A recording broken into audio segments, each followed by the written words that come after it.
भगवत गीता का समाधान, आलस्य पर काबू पाएं। यहाँ डेली लाइफ पर चर्चा करेंगे बेहतरीन उदाहरणों के साथ। दैनिक जीवन में बहुत से लोग आलस्य की चपेट में आ जाते हैं, जिसके कारण लोगों की दिनचर्या सुस्त हो जाती है। तो यहाँ हम इस आलस्य की आदत से मुक्त होने के लिए भगवत गीता की अवधारणा और समाधान पर आधारित विषय पर चर्चा करेंगे। ये पहला प्रेरक वक्ता है जो कृष्ण ने अर्जुन को दिया था। भगवत गीता के पहले अध्याय में अर्जुन कहते हैं कि मैं कुरुक्षेत्र के युद्ध में भाग लेने में सक्षम नहीं हूँ। भले ही मैं हारी हुई लड़ाई जीत जाऊं, अगर मैं हारी हुई लड़ाई हार जाता हूं, तो अगर मैं युद्ध जीतता हूं तो मैं क्यों लड़ूं? आंखों में आंसू भरकर अर्जुन घबरा गया। उसने धनुष नीचे रख दिया। अर्जुन बहुत घबरा गया था। वह बहुत तनाव में था और युद्ध के लिए कोई भी निर्णय लेने से इनकार कर रहा था। वर्तमान जीवन में हर किसी को एक प्रकार की लड़ाई का सामना करना पड़ता है। डॉक्टरों की अपनी लड़ाई है, वकील की अपनी लड़ाई है, छात्रों की अपनी लड़ाई है, हर पेशे और हर किसी की अपनी लड़ाई है। तुम्हें और मुझे भी अपनी जिंदगी की लड़ाई लड़नी है। यदि हम निर्णायक हैं और यदि हमने लक्ष्य हासिल नहीं किया है तो यह वास्तव में बहुत निराशाजनक है। काम की शुरुआत का पता नहीं चलता, काम की योजना बना लेते हैं, काम का पता नहीं चलता, काम करने का पता नहीं चलता, काम करने का पता नहीं चलता, काम जारी रहने का भी पता नहीं चलता, तो काम क्या है कर रहा है? काम को खत्म करना ही काम करना कहलाता है। अपना कार्य संपन्न करना ही मुख्य कार्य है। आलसी लोग आलस्य को ही अपना भाग्य मान लेते हैं। भगवत गीता में दैनिक जीवन में आलसी लोगों के बारे में संकेत दिए गए हैं।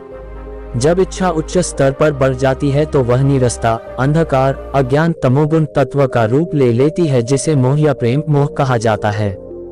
इसी आकर्षण के कारण लोग अधिक से अधिक सोना पसंद करते हैं। जो अधिक सोता है उसे गहरी नींद नहीं आती। गहरी नींद न आने के कारण पुरुष आलस्य में आ जाते हैं और अधिक सपने देखते हैं। जड़ता या सुस्त लोगों का अधिक समय आलस्य और सपनों में बर्बाद होता है। सुस्त बीमार लोगों में जड़ता और नीरसता की अवस्था में आनंद की भावना अधिक होती है। इसलिए यह प्रसिद्ध हो गया है कि नींद से सुख मिलता है। जब नीरसता और अंधकार, तमोगुण अधिक बढ़ जाते हैं तो लोगों की आजीविका वृत्ति अधिक हो जाती है।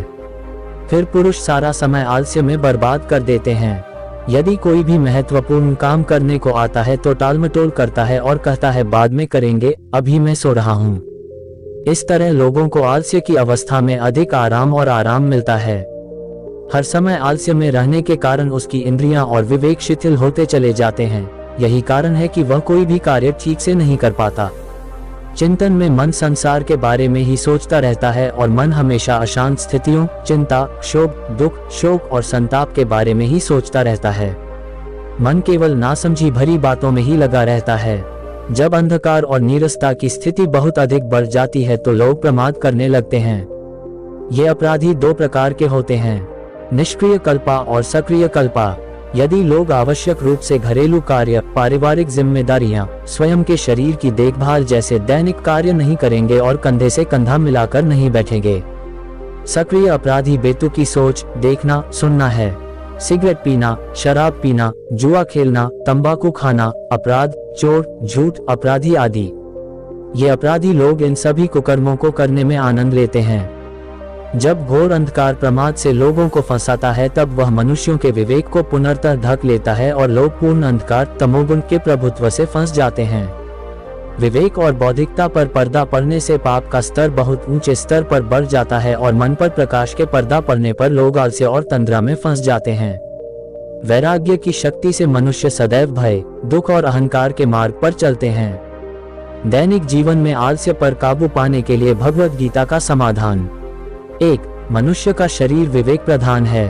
वे विचार प्रक्रिया के साथ कुछ करते हैं। जैसे ही वह सोच समझकर कार्य करता है, बुद्धि स्पष्ट रूप से दिखाई देने लगती है। 2. सात्विक लोगों की धारण शक्ति में ये बुद्धि स्पष्ट रूप से दर्शाती है कि मैं परम शक्ति के मार्ग पर ही चलना चाहता हूँ। 3. स्थूल शरीर में स्थूल क्रिया की प्रधानता होती है, सूक्ष्म शरीर में चिंतन की प्रधानता होती है और कारण शरीर में स्थिरता की प्रधानता होती है। ये सब शरीर की गतिविधियां हैं। 4. यदि लोग पारलौकिक मार्ग को महत्व देते हैं और सोचते हैं कि मुझे केवल पारलौकिक मार्ग पर ही चलना है तो वे भगवान कृष्ण के चरण कमल की ओर निर्देशित होते हैं। 5. जैसा कि आपके पास एक लक्ष्य है, जैसे यदि आपके पास सात्विक गुण है तो आप जल्द ही भगवान कृष्ण के करीब आ सकते हैं। यदि आपके पास राजस गुण है तो आप दुनिया में हैं लेकिन आपके पास बौद्धिकता की कुछ शक्ति है, और यदि आप तामसिक गुण है तो ये दिशा का केवल गलत तरीका है। ये सभी गतिविधियां स्वतः ही घटित होती रहती हैं। 6. हमारे अंदर जो एक चीज मौजूद है वो कभी नहीं बदल सकती। इस लक्ष्य के निर्धारण के लिए हमें सात्विक मन लाना होगा और मन के संकल्प को स्थिर करना होगा। हमारे पास सदाचारी आचरण की शक्ति है।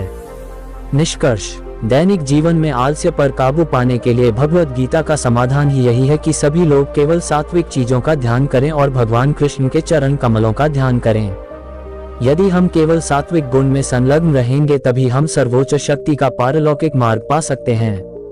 सात्विक गुण की सहायता से हम अपने लक्ष्य, ईश्वर प्राप्ति तथा मौलिक मार्गों की ओर बढ़ सकते हैं।